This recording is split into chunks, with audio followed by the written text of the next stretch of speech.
Hola, buenos días. Damos inicio a la actividad número uno de la materia aprendizaje WIPO con la concepción del aprendizaje. Para ello se retomó el documental La educación prohibida con la compañera Lizeth Cuadrado y mi presente Cristina Galindo. Dentro de ellas encontramos la primera pregunta, que es ¿qué entiende por aprendizaje? Para ello retomamos la escena del minuto 28:30 al minuto 29:09 con tres participantes dentro de este documental. Uno de ellos fue Erika, con la frase: los chicos desde que nacen con esa capacidad de crear. Son creativos y observadores y curiosos. Y en la escuela pueden pasar dos cosas: que se acompañe ese proceso y se propicie actividades para desarrollar esa capacidad, o se le frustre. Es entonces que se resalta que todos esos actores que se encuentran dentro del proceso educativo se ven envueltos e inmersos en el aprendizaje y la enseñanza. De allí lo resaltamos con uno de los autores bibliográficos, que fue Burbeles 2012, que resalta precisamente que el estudiante deja de ser un receptor pasivo, donde se convierte precisamente en un participante activo dentro de la construcción de su conocimiento y que pues la escuela lo acompaña.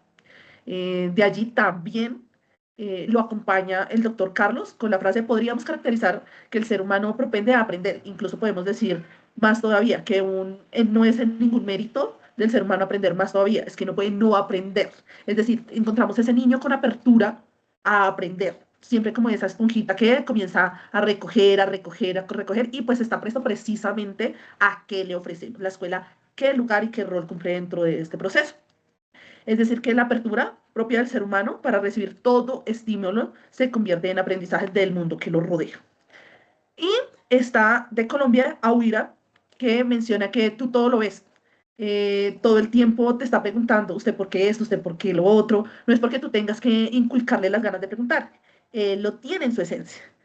¿Y por qué esta frase? Porque el aprendizaje es un proceso activo, constante y significativo, en el que se construye conocimientos, habilidades, valores, y también pues se analiza desde la ubicuidad con la posibilidad de acceder al aprendizaje.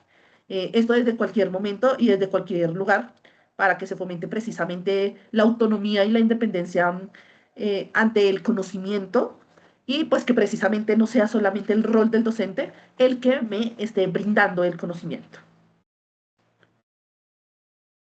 Listo, muy bien, compañera, totalmente de acuerdo con lo que usted está diciendo en su opinión acerca de la anterior pregunta. Ahora vamos a la que se refiere a cuál es la naturaleza del aprendizaje. Bueno, vemos que en el video, en el minuto 38:42, el doctor Carlos Muñoz expone la idea de que el aprender es una pulsión biológica, que el ser humano propende a aprender, pero no puede no aprender. O sea, es algo que está innato en su naturaleza. El ser humano por naturaleza aprende de todo lo que está a su alrededor, de cualquier experiencia, de cualquier interacción con sus semejantes, porque está en su naturaleza ser una persona que se cuestiona todo y que aprende de cualquier experiencia que tiene con su medio. De la misma forma, vemos también que el señor Guinness del Castillo, en el minuto 47:19, nos explica de que el aprendizaje es un proceso caótico que nace de una pregunta. Lo había dicho anteriormente. Desde la pregunta se inicia el aprendizaje, pero que no solo va encaminado en la pregunta, sino también de que los errores le conllevan a un aprendizaje y no el hecho de que el profesor sea quien le establezca los límites, le dé la respuesta, le dé la teoría, pero no le permita al estudiante ser protagonista de su propio aprendizaje y aprender por sí solo a través de su ritmo de aprendizaje. ¿Ya? Entonces, decimos que es algo completamente natural del ser humano aprender por sí solo y que no necesita que simplemente se le hagan límites y restricciones durante su proceso. Sí, señora, esto nos lleva precisamente a analizar cuál es la diferencia entre educar y enseñar. Para ello retomamos precisamente la escena del minuto 13:24, en la que refiere Emilio que la escuela sea para él un espacio de crecimiento personal y no un espacio en el que se le adiestre para una futura escuela secundaria, luego para una universidad y luego pues para un trabajo. Y pues luego, ¿para qué? Deja esa pregunta abierta.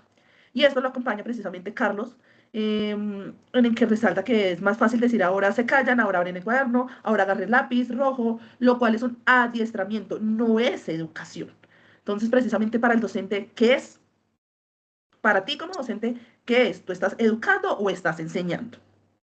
Este ejemplo, pues no debe ser enseñarles, por tanto que esta reflexión tiene lugar en el concepto de aprendizaje ubicuo, donde retomamos nuevamente a Bourboulez 2012, donde pues se sostiene que enseñar pues no significa únicamente impartir conocimientos, contenidos en los salones, sino va más allá, de diseñar experiencias significativas que marquen al estudiante, que convoquen y motiven pues a aprender, sin desconocer los ritmos de aprendizaje pues de los estudiantes en los diferentes escenarios.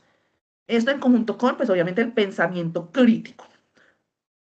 Hay algo curioso aquí, es que el autor Bubbles del 2012 va bastante caminado a las tres preguntas, a la primera, a la segunda, a la tercera, porque se enfoca esa idea de que el niño aprende de su propia naturaleza y no desde una instrucción, ¿cierto? Es algo que es algo curioso porque es un autor que habla mucho de esa idea.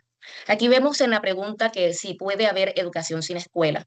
Retomamos nuevamente al señor Calvo Muñoz. El doctor pone en el minuto 28:51 que luego de que se convierte la escuela puede ser conveniente o no en varios sentidos. ¿Por qué? Porque no solamente en la escuela tú aprendas a interactuarte tus semejantes, tú aprendes desde casa, con papá, con mamá, con tus abuelos, con tus compañeros, con las personas que tienes a tu alrededor. Las relaciones interpersonales no se aprenden en la escuela, se aprenden en el contexto.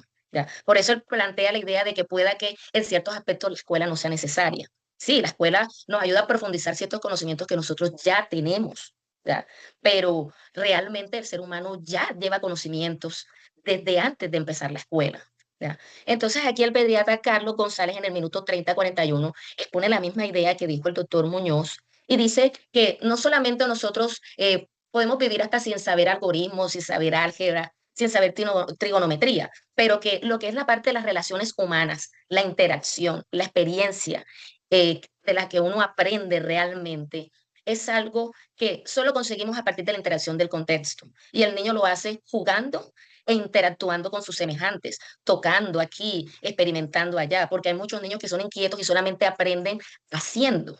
Y nos damos cuenta de ellos. Son chicos que cada rato tenemos que estar regañando porque ellos no se quedan quietos, pero es que esa es su naturaleza. Su aprendizaje es a partir del experimento y necesitan tener contacto con el objeto para poder aprender. Sí, señora.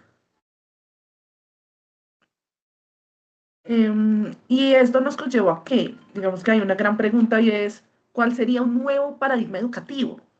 ¿Cuál es esa nueva propuesta? Esto nos llevó a una escena específica que fue el minuto 19:22 de Ginés del Castillo, donde resalta que la educación sigue siendo lo mismo una herramienta útil para que la cultura permanezca siempre igual y que siempre se repita, lo cual es mantener la cultura actual de la sociedad. Es básicamente cuál es la apuesta. ¿Cuál es la apuesta en los escenarios educativos frente a un nuevo paradigma, una nueva mirada, un pensamiento crítico? Em, y pues ellos lo presentan como un paradigma fragmentado, cerrado pues al contenido y no al sujeto y su contexto y sus intereses de vida. Es decir, ¿qué está realmente siendo relevante en nuestras aulas de clase? ¿Está siendo relevante el contenido? ¿Está siendo relevante el ritmo de aprendizaje? ¿Los sucesos que le pasan a ese niño o niña que llevan precisamente a nuestras escuelas? Y pues esto lo analizábamos con el autor Ayueva, 2017, que se enfoca pues que el actual enfoque representa una repetición constante de las prácticas tradicionales en el que se replica el conocimiento. Sin embargo, pues esto representa un cambio de paradigma educativo donde el estudiante y el docente deben ir de la mano, ¿no? Y pues el docente no debe ser precisamente el único transmisor del conocimiento. Y pues que el estudiante, la idea es que aprenda precisamente por esa autonomía que venimos resaltando dentro de todas estas escenas que recogimos del documental. ¿Precisamente para qué? Pues para ser flexibles y a menos también precisamente con el aprendizaje y los cambios contextuales que estamos viviendo en la actualidad. Es entonces que las tecnologías de la información y la comunicación están impulsando ese nuevo paradigma educativo, porque permite dar apertura al acceso de la educación. Esa es la apuesta. Muy bien, compañera, totalmente de acuerdo. De hecho, la pregunta que acabas de poner va bastante relacionada con esta. Dice, ¿cómo se generan las relaciones entre la persona y el entorno? Bueno, primero vemos lo siguiente. Aquí vemos que en el minuto 31:34 con el señor Carlos Wicknet es una persona que resalta la idea de que los niños absorben de la cultura de sus padres, de la cultura del contexto, y de que de hecho su lenguaje se desarrolla a través del contacto con esa cultura. Por eso es que ellos aprenden a relacionarse con los demás. Y también vemos que Juan Pérez de la escuela libre, habla de que la educación del niño está influenciada por el contexto cultural. Vivimos en una sociedad del conocimiento, una sociedad que está completamente inmersa en las tecnologías. Y vemos que las TICs son herramientas que nosotros utilizamos a cada rato. El niño utiliza el celular, utiliza la tablet, utiliza el computador para aprender, porque él ve una clase de la célula, pero resulta que si él quiere saber más, él lo busca en Internet. ¿Ya? Porque quiere aprender más sobre esa temática. Entonces vemos que el profesor no puede quedarse simplemente en el contenido y en el que yo soy el que brinda el conocimiento.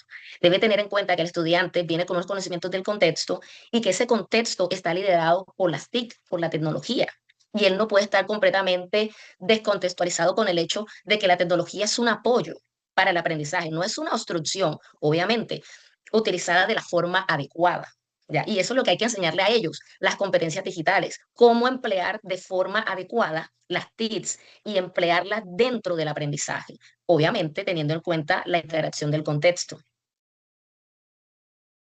Y vemos Sí, aquí que las compañera. relaciones del entorno y la persona se generan a través del intercambio entre los demás, los afectos, las creencias, todo va en interacción en sociedad, pero debemos tener en cuenta también que la tecnología hace parte de ello, porque eso le permite una construcción de su aprendizaje de forma integral. ¿Ya? Encarga de resaltar esa idea, emplear las TIC dentro de la educación. Correcto, sí, señora. Y es entonces como vamos por terminado este análisis precisamente reflexivo sobre la educación, visto precisamente desde el documental La educación prohibida.